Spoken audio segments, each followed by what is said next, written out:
When I started this game, I was expecting it to be terrible in every conceivable way. It simply felt like one of those cheaply made asset swap games for a quick buck. The sheer fact that this was the 7th installment in a series of which I had never heard anything before raised a few red flags for me. And yes, I'm aware that this is the first translated game from the series, so that's probably why it's been flying under the radar. Anyway, as soon as I started the game, it actually showed me a message that ultra-wide resolutions are not supported. Not a good start, especially because of the fact that there are no mods to fix this issue on the internet. So I went ahead and checked how the game looks if you simply force ultra-wide on it. Surprisingly, 21:9 actually runs really well. As for 32:9, it's so zoomed in that it becomes unplayable for me. I guess it could have been worse. After all, 21:9 is still a very good start. I did mention how this is a Chinese game and also the first of the series to be translated. The voice acting is all in Chinese, but it actually feels surprisingly good. The performances of the voice actors are excellent and will still convey their feelings even though you have to read subtitles. The character models also look really nice, although the lip sync is pretty bad. You do get used to it though.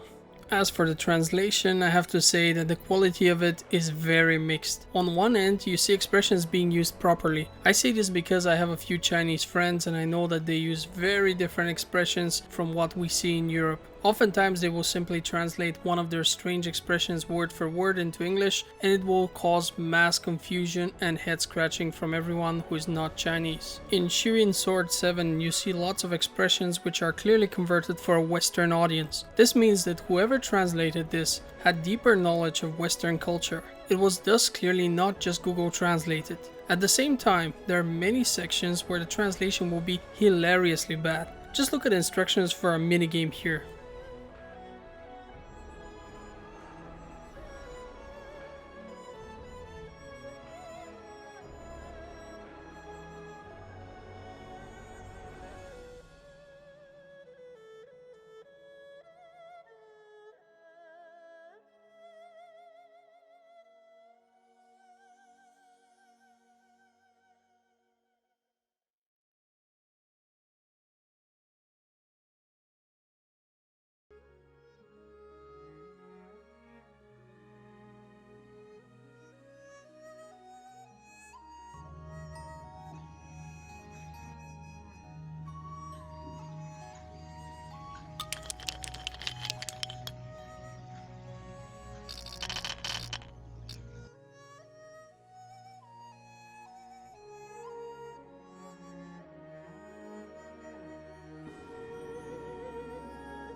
So as you can see, it's bad. Still, there was never a moment when I did not understand something because of the quality of the translation.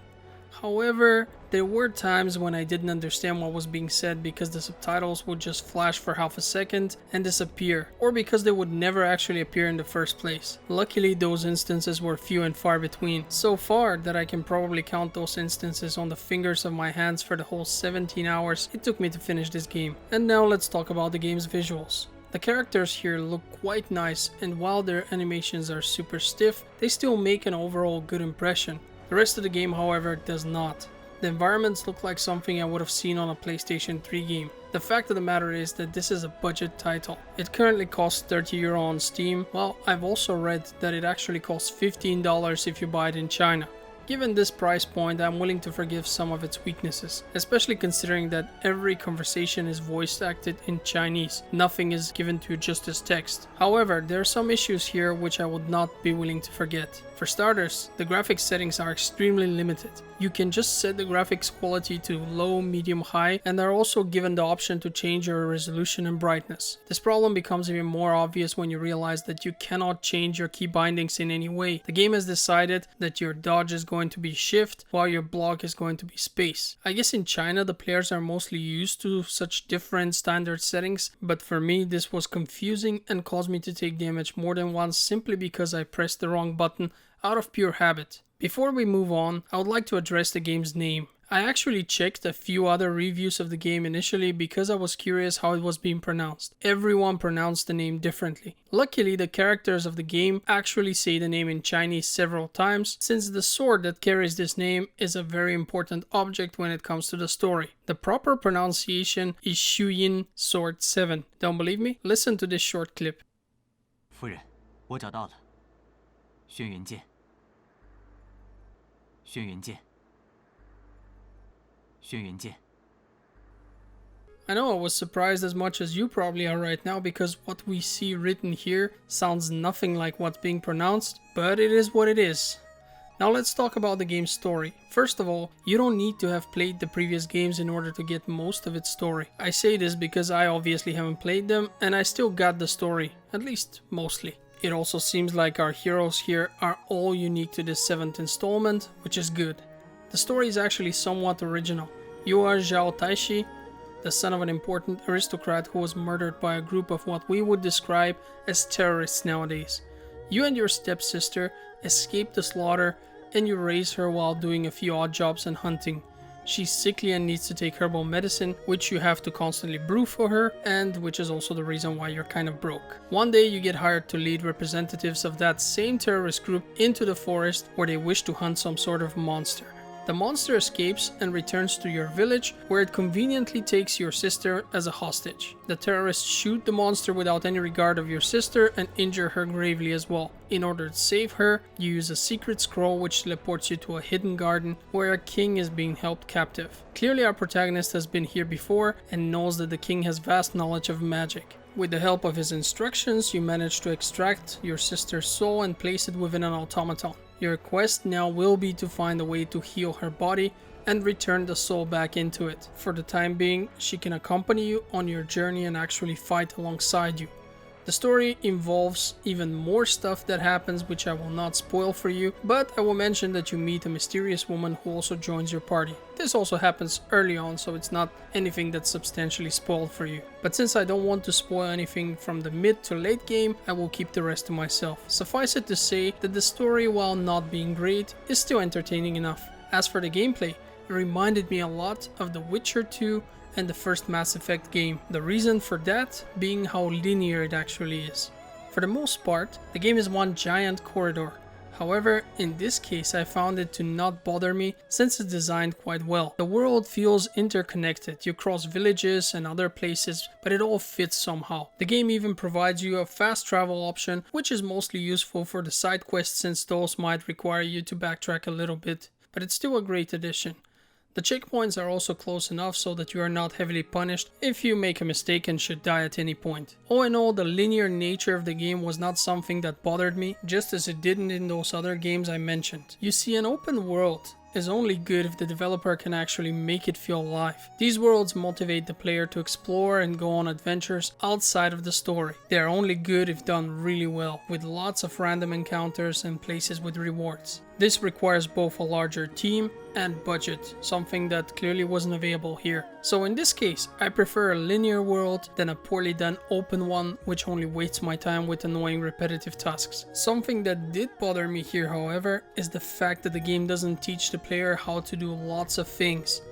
Xuan Yuan Sword 7 is an RPG, but not in the classical way. You won't find any gear dropped by dead enemies. Instead, you get materials and have to upgrade through crafting so that you can then create better tools and better weapons for yourself and your companions. What I did like here is that when you upgrade their weapons, they've changed visually and reflect that they've become better, making your rusty sword into a nice shiny one, for example, being just one of the steps. The game also offers you something called martial arts, which are effectively your skills. You unlock different ones by killing bosses. Each of these types can be upgraded individually to get even better, however the game does not explain how that is done. It is in fact achieved by simply using them on enemies. But since you are left to find that out on your own, and since their first levels are usually not that good, it will take some time for you to manage to figure it out. At least it took me some time because, like I said, the martial arts just aren't that good when you get them initially, and it's mostly easier and faster just to swing your sword and kill whatever's in your path. Once I did confirm how I could upgrade them, it was only a matter of minutes to do it, so it's not difficult at all. It just feels like it's kind of a secret.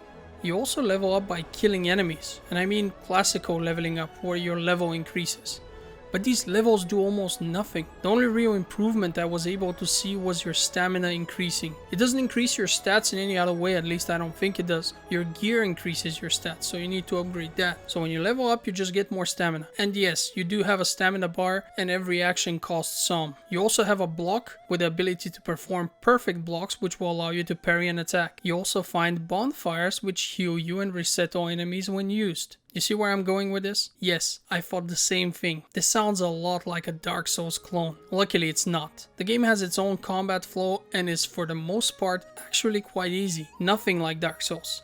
Not to mention that you have difficulty settings, so it's not a bland copy of Dark Souls. These things might have been copied with the hope of making a clone, but then they changed their minds, which I honestly hope was the case and I'm grateful for, or maybe it's just a coincidence. After all, blocking attacks and parrying as well as using bonfires was not invented by From Software. It's not something that's only theirs, but it has become kind of a thing nowadays, and every time I see it I worry a little bit that it's gonna be yet another bad clone. Something that surprised me was how many cutscenes there are here. The game plays almost as though it were made by Hideo Kojima. You walk a bit, cutscene. You meet an enemy, cutscene. You rest at a bonfire, that's right, another cutscene. The gameplay loop is constantly being interrupted by the many cutscenes, and some of them are quite long too. It's a double-edged sword. On one end, it helps flesh out the story and develop the characters as well as their relationships with one another. And I have to say that it does that really well. I actually cared for them at some point. On the other, however,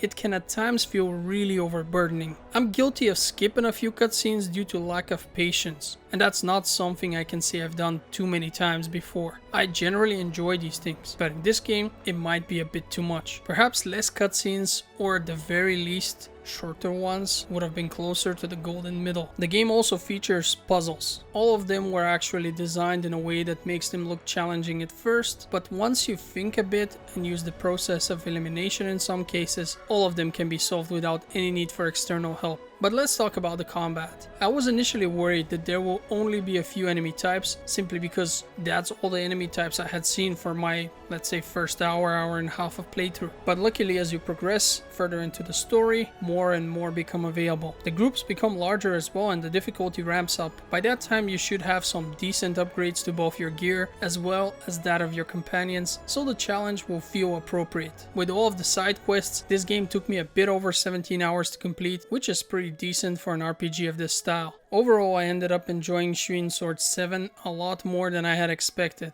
To be fair, my expectations were initially very low, and that probably helped a lot. The game is enjoyable though. The Chinese setting and voice acting actually bring some variety to the genre, which is mostly dominated by European culture and folklore. In spite of its flaws, the game actually ended up being pretty good, and I can confidently say that I'm looking forward to the next installment. So should you give it a shot? Yeah, you probably should. Just be aware of the cutscene barrage coming your way, as well as the fact that the game is quite linear in nature. If you're okay with that, then I'm fairly sure that you will enjoy the game as much as I did. I'm actually surprised that they didn't design it with co-op in mind, considering the fact that you pretty much get your first companion right at the start of the game, and the second one comes a very short time later. I don't see why a second player should not be allowed to play as one of the companions at will. They get their own gear upgrades and skills, and while those are all limited, I'm sure it would have been fun. Regardless, I think this is one of those hidden gems and I can recommend it. Give it a shot. And before we end this video, I want to thank you for watching it and wish you a great day.